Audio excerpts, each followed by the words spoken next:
设人纪佳芬为我们演讲，请掌声鼓励。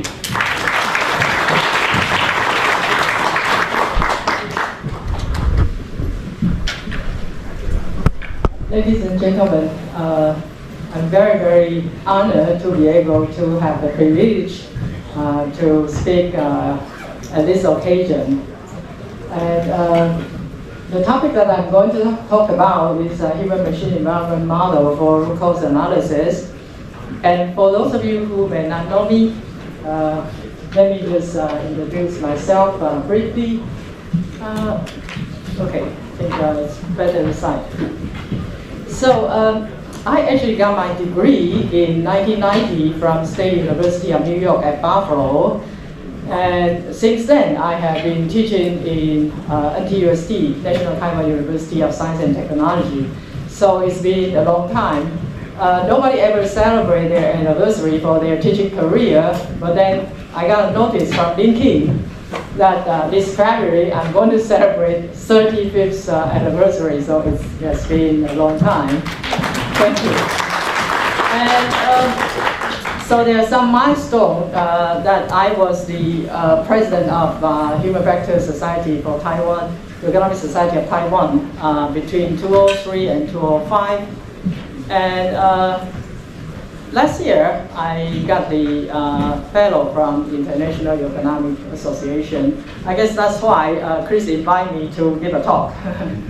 Okay, so because this is kind of an anniversary event for our society, so allow me to kind of remind you that we have the society established in 1993, and then in the center is the founding president, Professor Hao Xuelin, who's Chris' academic mother. So here, I'm here, and then our lifetime coach, Eric Wayne, somewhere here, right? Okay, so Eric Wayne is here, so there's no need to see the picture. Anyway, after 10 years, I became the president of the society, so then we hosted some event in my school. And 2 years ago, we have our 30th anniversary. So you can see that the Economic Society of Taiwan is a big family. And I just want to give you some brief introduction about our society. And what I'm going to talk about may be a little bit different from 2 or 3 previous great scholars. And what I'm trying to do is maybe something small but then unique.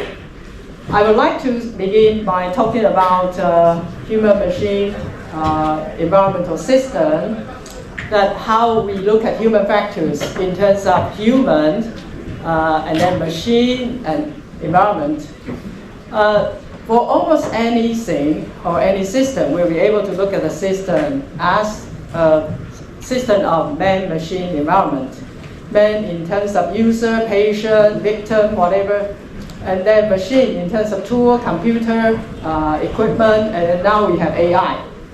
And for environment, we know that I've seen some of you very, very cold. So you can see that the environmental parameter has an impact on the comfort. So we normally have to take care of a human working under some kind of environment using tools to accomplish something meaningful. So that is the task. So this is how we try to analyze accidents or analyze any kind of system in terms of man-machine environment and task. And what I'd like to do for today, this will be my agenda. In the end, I'm going to talk about something, it's a classification scheme for a helicopter accident. But before that, I'm going to talk about the man-machine environmental system and then the categorization of root cause and a little bit of vehicle recall. I'll try to piece together all the highlights for my research. So let me begin by showing you the graphics of the human-machine environmental system. This was proposed by Japanese, one of the great scholars in human factors. So you can see the upper part is human. Okay, the upper part is human, and then the bottom part is the machine. And the interesting thing is that there is always a sensor part, and then a processor part, and an actual part, or an actor part. So this is the typical for any kind of functional block diagram. Okay, so, and then outside is the environment. And for this, I think I like to refer to also someone in mainland China, some great scientists in mainland China, whose name is Chen Xuesen. He kind of founded a society or a science that is called Man-Machine Environment System Engineering, which kind of match with what I have shown you earlier for the graph. And if you look in the US, there is this big guy called Peter Sack. He had published a book called The Fifth Discipline. And inside this book, most people pay attention to organizational learning. But what I pay attention to is the mental model he has said, okay? So it kind of matches with what we have talked about in human factors.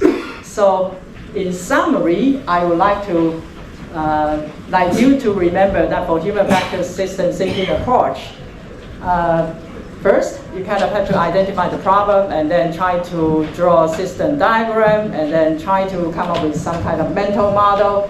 In the end, you have to identify the leverage point. And what I mean by leverage point is to find the root cause. And the reason why I brought this up is because what I'm going to talk about today is about accident analysis. And for accident analysis, the key point is to find the root cause. And if you find the root cause, you will be able to find the leverage point, you will be able to solve the problem. Okay, so that's why I have to bring this up. And let me just go back to a little bit about what I have learned for my PhD study. I was in State University of New York at Buffalo between 1985 and 1990 with Dr. Karen Jury. I think this is my academic father, I would say. And one of the courses he teaches is human factors in safety.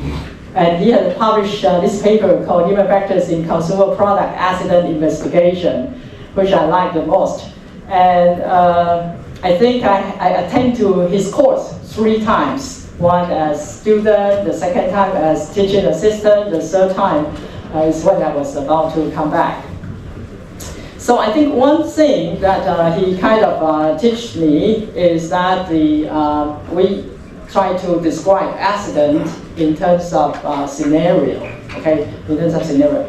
And then when you try to look at scenario, I think we just worded it differently. It's still actor is man, and then prop is the machine, and thing is the environment. So it's still man, machine, environment. And action is actually the task. So it actually goes back to almost the same thing. And at the time, I started to appreciate it. But when I was about to do my PhD, Dr. Jury liked his visual inspection more, so I didn't have a chance. But then when I started my own career, then I focused on this area because I really like it. And another thing he told me was the importance of visualization. Okay, how can you use graphics to be able to express the accident scenario and accident patterns? And so just let me to elaborate a little bit about the human factors side of study. There are 2 major areas. One is by experiment. That means we have to manipulate the system and try to observe. The other one, observation, that is trying to look at the archival data. So what I've been trying to focus, not only the experiment, but then mostly I'm going to talk about today is for archival data analysis. That means we try to look at what the system or what the organization have the data. We try to analyze their existing data.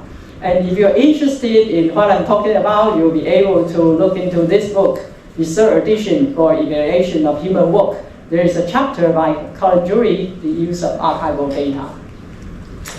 And let me just show you a little bit about where I get started. Where I get started was trying to look at the occupational accident report in Taiwan. And if you try to see, it's a lot of Chinese characters.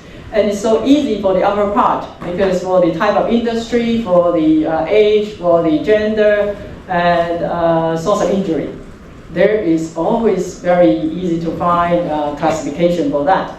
But the difficult part is that how the accident happened and why it happened and how we can stop it from reoccurring. So then nobody really taught me how to do it, but then I start trying to think about, hey, how about if I try to classify or try to create some kind of categorization system for the root cause? It could be great. This is what I'm talking about, small but unique. So then I start trying to explain the importance of my work, and then I try to find the importance of categorization. And I think one of the ideas was that one of my sisters invited me to stay over for the Chinese New Year, and I don't know how to play mahjong. But then I said, hey, this is good for me to explain categorization, because when we were kids, we play 剪红点, right? We play this, but then maybe some of you also play this. So the game was actually based on categorization and sorting. So this then would explain better about the importance of categorization. Categorization gives us a way to describe an item to others. So it allows us to describe things in a meaningful way. And because it becomes meaningful, then what happens is that we can remember better. So by doing categorization, it allows us to be able to remember more things. And that's the reason why I like categorization, because my memory is terrible. Okay, so what have I been doing after that? I was trying to categorize root cause for fall, electrocution, cut in between, and escalator riding accident. And for all that, what I've been trying to do, I follow the idea of man-machine environment. Okay, so then it's always start by unsaid behavior, unsaid machine and tools, and then unsaid environment. And at times we do look into the unsaid task factors. And this is one of the examples that we do for root cause analysis for. So then again, we try to look at the unsaid behavior. And here is the easy part, because it's always the same, unsaid behavior, unsaid machine and tools. This part is more difficult. How can you create homogeneous, but then mutually exclusive categorization for root cause? And you have to imagine, now it's there, so that it becomes obvious and straightforward. You have to imagine this is empty, and then you have to create a list, okay? And so that's the unsaid environment. So we have to review a lot of papers and then try to fit into the case and then try to find the right wordings for each of them.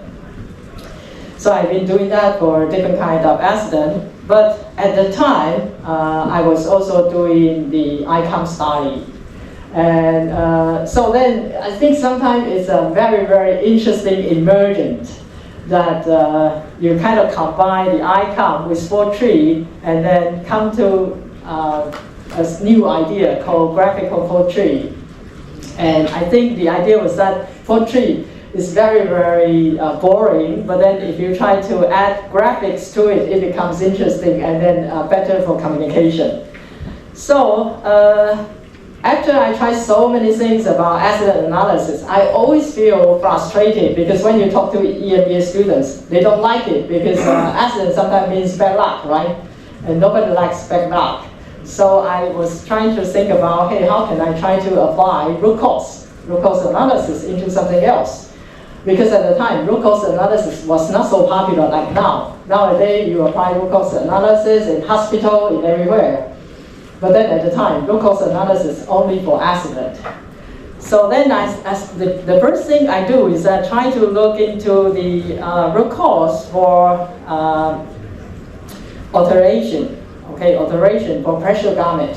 You all know that, I think we have a great speaker talk about haptic feedback. So this fits into that area. So pressure garment, you kind of have to have very, very fit garment. Otherwise, you have to alter. So I look into what kind of root cause they do the alteration. Again, still very boring because very, very small population, very interested in this area. Until one day, I heard something from the news about one guy, he was driving the Lexus and then tried to call 911. And it was very, very scary because there is no brake. There is no brake. So then actually, there are 4 people inside the car, crashed and died. Okay, because no brake? No, because he's the gas pedal gas stuck. Okay, gas stuck. Okay, so then that kind of remind me or kind of inspire me. Hey, I can do something about it. I can apply root cause analysis to this vehicle recall case. So actually, I think I spent kind of 10 years. Why? Because you need some kind of mechanical engineering background to do it, because this is more focused on the machine value, not human. Okay. But then, in order to bring other people's attention to human factors, sometimes you have to understand their language so that you can communicate better. So I try to look into the defective component and then cause of recall. Again, I must remind you, now you look at it, you will say, oh, this is so easy and simple and straightforward. But then at the time, there was no category at all. I mean, now after we generate it, it becomes so simple and straightforward.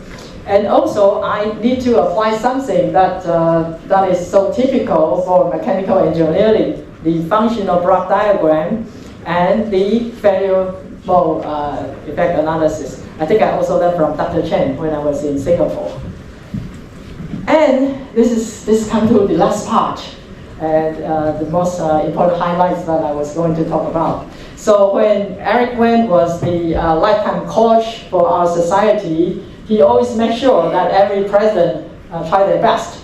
And so he pushes me to take a project with him that we had to translate 287 pages of human factors training manual. Nowadays, if you try to look at this project, it's meaningless at all because the AI can do it for you. Okay? But then at the time, we kind of have to work very, very hard to translate the whole thing. So that was at the time, 2003, that was 20 years ago, and Eric Wen was here. And then, I think this was recently when I became the vice chair, and then we visited China Air, so they allowed me to use the simulator. So I think there are so many stories about this. Number one, never try to do something difficult, and secondly, if somebody didn't find you, just wait, okay, and continue to work hard. So. The interesting thing about that, once I become the vice chair, I talk to myself. I say, hey, they find me because I was doing work before. And then also, most importantly, I was one of the few female professors who understand asset analysis, not so much about aviation at the time. So then I try to apply something that I did for the vehicle recall. I say, hey, I spent 10 years for doing that. Then why don't I spend more time doing the aviation? So I think this time it took me about 5 years for this publication. I'd like to talk about it a little bit, what the publication is about. So normally, people understand about extracts, okay, extracts. And everybody apply extracts to medical field, to aviation field. And there are some other models, such as the one that is proposed by Australian Transportation Safety Board. And then there's one more that is just published recently, that is by IATA, International Air Transport Association. So for the 3 models, okay, I'm going to end in 2 minutes. So what I was trying to do was that I was trying to code the 3 different models, okay? And by using all these different 3 models, it was not very successful trying to code the accident in Taiwan. So then in the end, I come up with my new model that is called HMEP, based on human, machine, environment, and procedure. And like I said earlier, the first layer is the easy part. What's difficult is the bottom part here. I kind of have to incorporate all the three models before and then try to create something new. The most important thing is that you never get confused. Okay, and I think I kind of heard that we try to hire people who know abstracts to come Taiwan to teach the abstracts. Now maybe you don't have to, just by reading my paper you'll be able to know. Okay, so we have tried to apply the model on helicopter, and right now we are trying very hard to try to fit in to the airplane accident. So that's the end, and then see how happy we were as a family. Thank you.